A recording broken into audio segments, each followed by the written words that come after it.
राधे श्याम, हरे कृष्णा, हरि बोल। तो कार्तिक मास में मैंने आपको बताया किस तरह से क्या क्या करना है। कार्तिक मास के नियम बताए मैंने। अब मैं आपको बताती हूँ कार्तिक मास में हमें क्या क्या नहीं करना है। तो कार्तिक मास में हमें सबसे पहले तो उड़द की दाल नहीं खानी है, और शरीर में तेल नहीं लगाना है, बालों में तेल नहीं लगाना है पूरे 1 महीने तक, और जला हुआ भोजन नहीं करना है, बिना लहसुन प्याज का भोजन करना है, लहसुन प्याज नहीं खाना है, मांस मदिरा का सेवन नहीं करना है, ब्रह्मचर्य का पालन करना है, कटहल नहीं खाना है, गाजर, मूली, पत्ता गोभी, फूल गोभी, बैंगन, ये सब भी नहीं खाना है, बिल्कुल भी नहीं खाना है। ठीक है। और क्या नहीं करना है, और जला हुआ भोजन नहीं करना है, कांसे के बर्तन में भोजन नहीं करना है। हमें कार्तिक के महीने में पलाश के पत्ते पे भोजन करना चाहिए। जो पलाश के पत्ते में भोजन करता है वो भगवान को अति प्रिय होता है, भगवान के धाम वैकुंठ जाता है।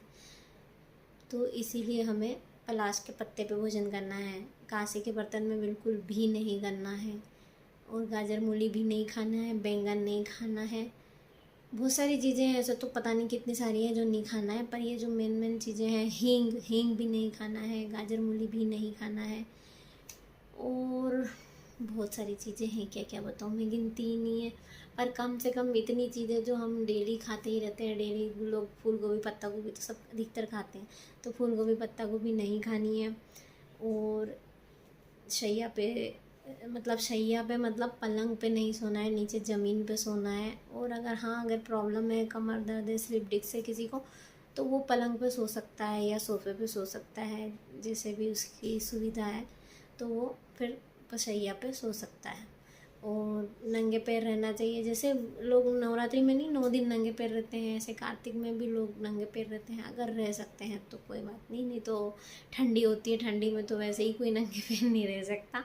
तो नियम तो बहुत सारे हैं, पर जो इतना हमसे बन सकता है उतना हमें करना ही है।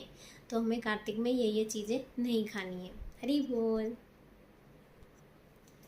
और आंवला भी रविवार को नहीं खाना है, नवमी को नहीं खाना है, और आंवले के नीचे बैठ के ही भोजन करना है, या आंवले के पास बैठ के भोजन कर सकते हैं, या वो भी नहीं है, झाड़ वृक्ष कुछ नहीं मिल रहा है, तो आंवला सामने रख कर और उसके पास बैठकर भोजन कर सकते हैं। जैसे एक प्लेट में आंवला रख लिया, उसके बाद उसके सामने ही बैठ के आप भोजन कर सकते हैं।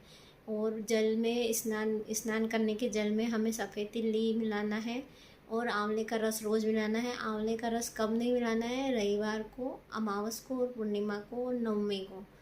इन तिथियों पे आंवले का रस मिला के स्नान नहीं करना है। बाकी पूरे कार्तिक के महीने में आंवले का रस मिला के स्नान करना है। सिर्फ 4-5 तिथियाँ हैं जिसमें आंवले का रस नहीं मिलाया जाता। और